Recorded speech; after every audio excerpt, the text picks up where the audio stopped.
planet. I figured out backgrounds, I guess. Yeah. Makes all the difference. Look at you. So just to recap, our project is about Section 230. So Right.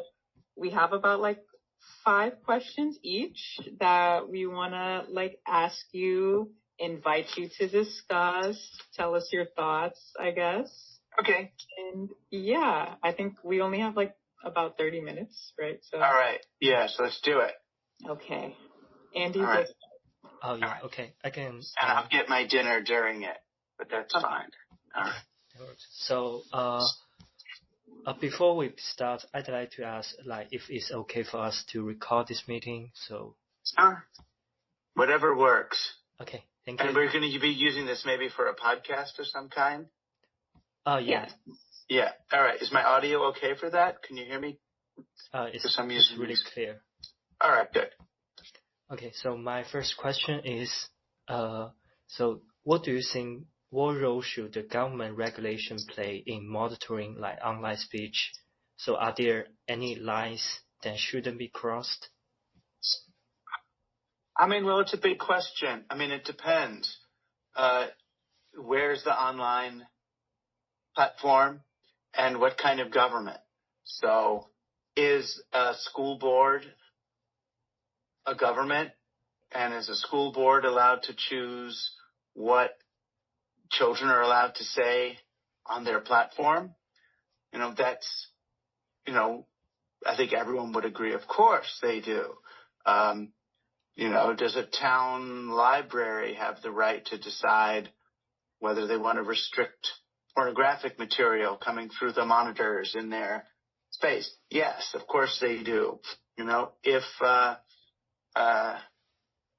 someone like Elon Musk wants to privately own a platform and people want to go on that platform and say whatever they want, they get freedom of speech until they say they're blowing something up or causing actual harm. To me, the question ends up being more subtle, that looking less at any particular content than whether the government has the right to regulate publications. And do they have the right to do they have any authority over the editorial decisions made by a company? And that ends up being a whole different question, right? That's one level up from the content. So I don't think the government should be regulating ISPs, internet service providers, as to what content might go back and forth in email between people. But I do think there's a role for government regulation in what platforms choose to amplify or distribute. You know what I mean? There's so many different internets, right? So does the government have control over Netflix? Netflix is an internet service. So yeah, Netflix, we know, is not allowed to do certain things. They can't show certain things to minors. They can't, as a network, they can be sued if they libel or slander somebody. But is that internet? Yeah. So that's, so it depends it depends on the platform and then what we're censoring. Mm-hmm. Okay, gotcha. And what's your opinion about who should decide what speech is harmful? Is the government, the tech companies, or the independent regulator? So who should decide the content is harmful? Again, it depends on which platform. If it's a platform in your home, then the parents decide what's harmful. If it's in a school, then it's the school board. If it's what if it's a global network, then I don't know. The United Nations decides. It's tricky. So I don't have a one size fits all opinion for it. It depends if it's publicly available, who owns it, and what agreement do the people make. So a newspaper has there's some regulation on what they do and what they're allowed to do and what they would get in trouble for. A 4chan, I don't know that anybody controls that or needs to. Do you think we're seeing a redefinition of the concept of the marketplace,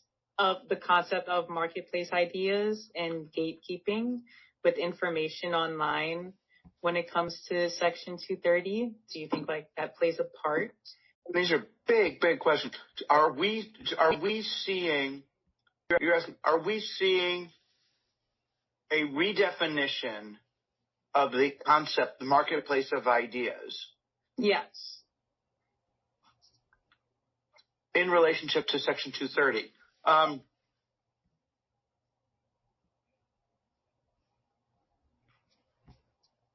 It's hard for me to relate those two to each other, but I can try to take them separately. Mm-hmm. So I've never liked the term marketplace of ideas, because it assumes that ideas are in a marketplace, competing in along the rules of the market. And I don't think the success of an idea is totally dependent on how many people believe it to be true or buy it at some moment. In the end, the idea will either work or not.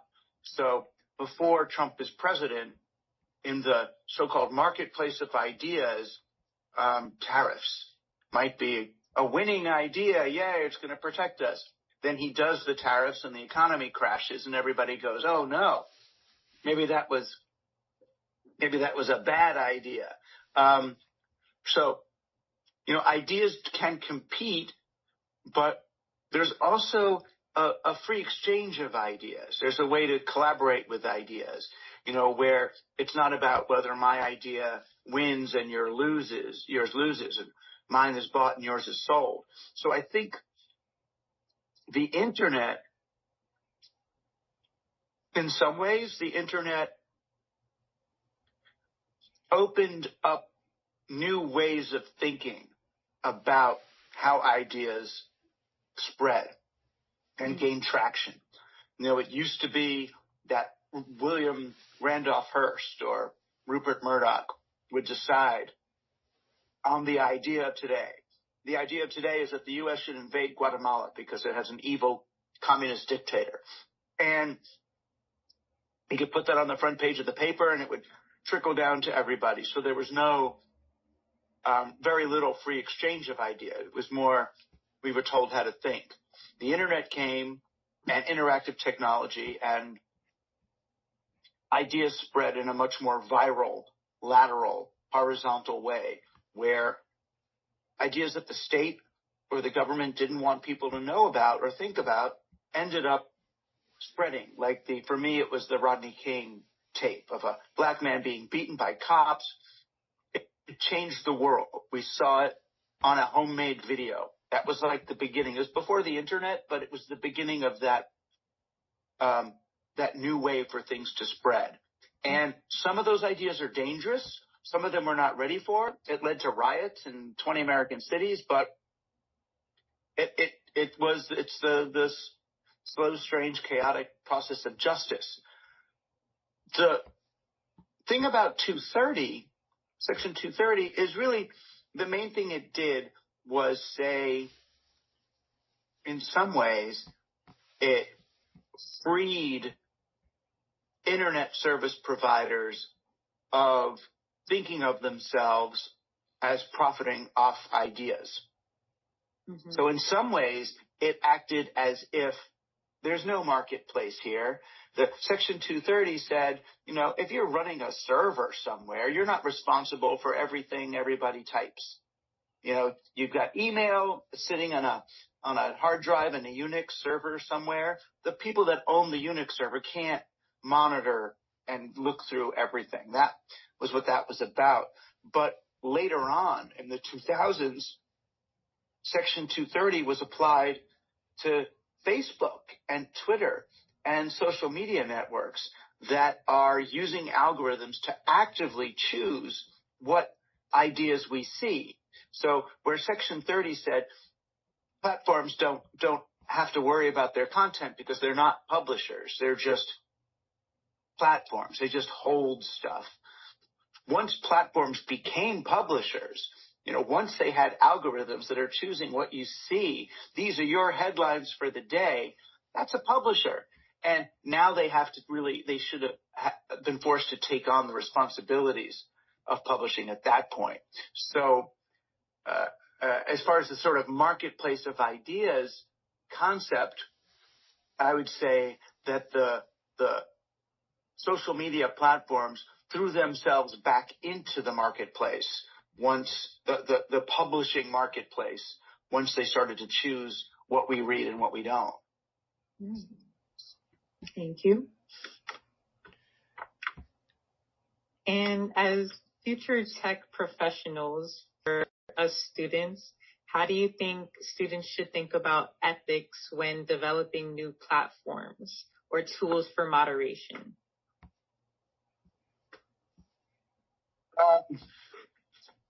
Again, how should they think about ethics when they do new tools for moderation, or how do they think about ethics when they develop new platforms? Or are these specifically platforms for moderating things? Platforms for moderating, and if we want to tackle or reform Section 230. Well,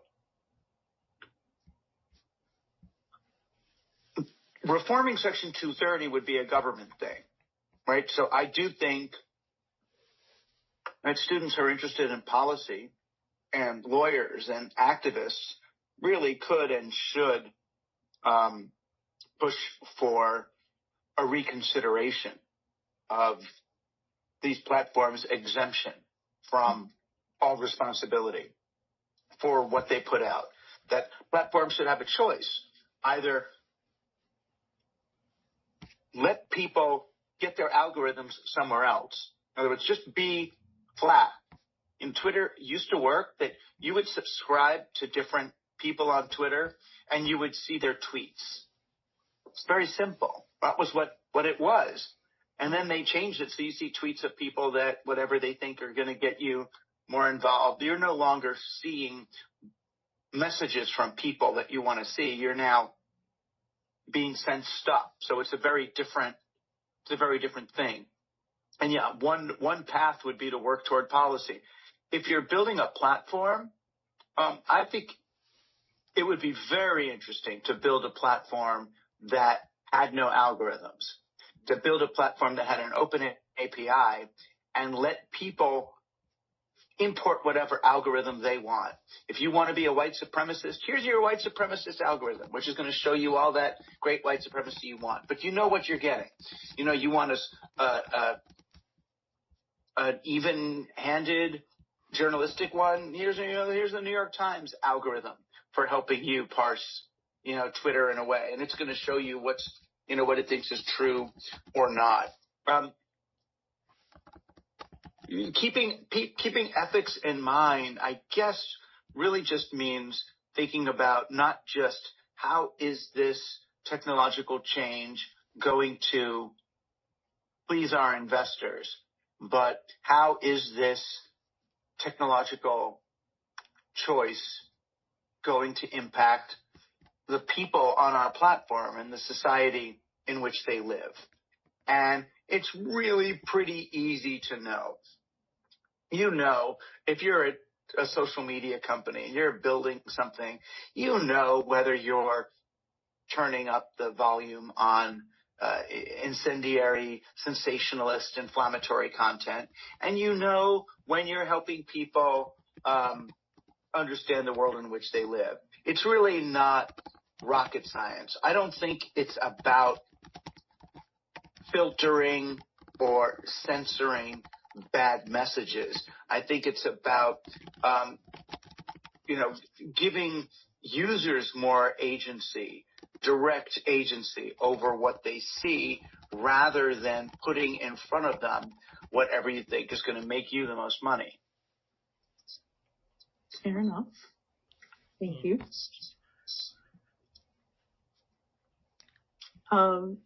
And do you believe Section 230 kind of paved the way for media monopolies, like how Amazon and Google have kind of amassed control over online content spread? I mean, I guess Section 230 and the government relinquishing regulatory power over platforms gave the platforms that were in existence the ability to accelerate their growth without any limits. And so now they could just scale up. They didn't need human moderators. They didn't need to look at anything. You could just grow.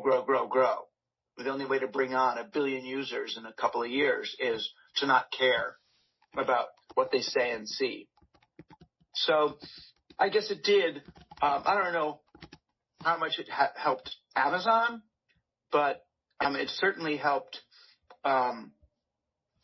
Twitter and Facebook and, other social media platforms, become dominant players very quickly. Thank you.